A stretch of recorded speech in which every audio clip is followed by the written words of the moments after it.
All right, talking Celtics with Matt Phipps. And Matt, let's go back to that game 2 where the Celtics really just blew out the Sixers after being down double digits early. Once they put their foot on the throat of Philly, there's sort of some giving up factor. Is that emblematic of this series? Is it over at this point? I think it's possible that Philly takes one. Beyond that, I'm not sure, because part of what we talked about last week, it's such a profound loss not to have Ben Simmons on both ends of the floor. He makes their offense tick. And on top of that, defensively, he's the guy that would be checking Tatum. He'd be making it more challenging, more difficult for Tatum.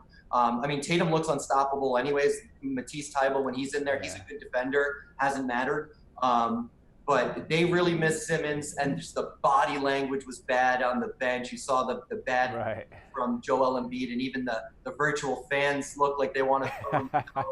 So I think it's likely to be a short series. And part of it is Embiid still had 34, and he was playing great in that first quarter.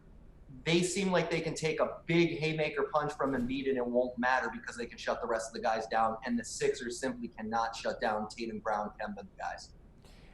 Tatum was the star, of course, in Game 2. We're running out of accolades to describe his performance right now in the bubble.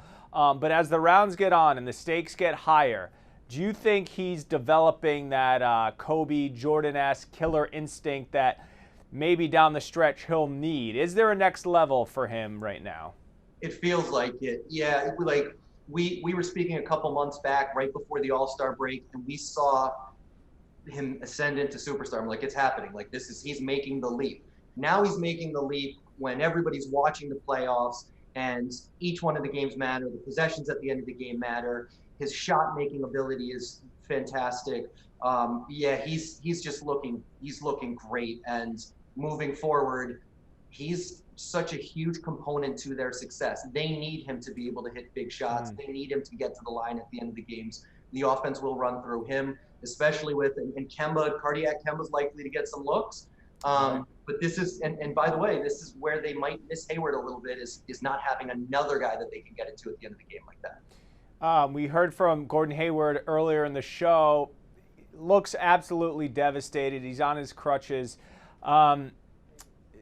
They said 4 weeks. He says it depends how his body responds to this. Obviously, he's been through this, not to the degree the last ankle was, but are you holding out hope that he can contribute?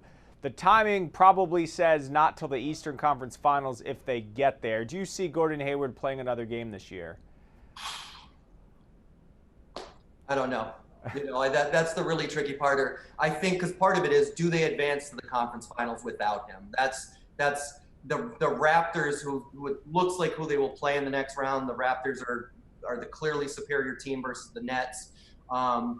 The Raptors are going to be a tough matchup for the Celtics. And so, and it's also, if they do get Gordo for the conference finals, what does he look like? Is he less aggressive?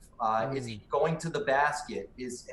That's really tricky. He's the best fourth option in the league, and they will miss his presence. And he's a key to them if they have real conference finals or championship aspirations. They're going to really miss a healthy Gordon Hayward. And I hate to talk about his contract status in future under these circumstances, but when you do the math, if Tatum and Brown and Kemba are all max-ish guys contract-wise, and Hayward is coming up or can opt out, is he in the long-term plans for the Celtics?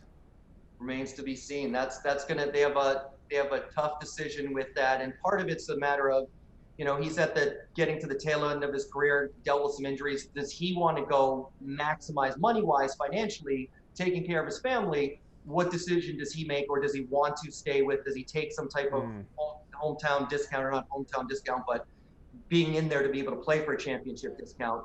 That remains to be seen. A guy that left town that was making a lot of money, Al Horford. Should Celtic fans feel any sort of vindication for his, subpar play in this series, that he walked out the door and isn't exactly lighting it up with the Sixers? I'm sure that some Celtics fans are pumping their fists and say, serves you right, going and getting the money. But it proved to be that when that happened, just the timing of it, there was a lot of doom and gloom about the Celtics once he was leaving. It was like, oh no, what does it say that one of their linchpins is leaving and is not believing in the team moving forward. So the idea that they're having the level of success that they're having without him is more just something to be excited about as a Celtics fan.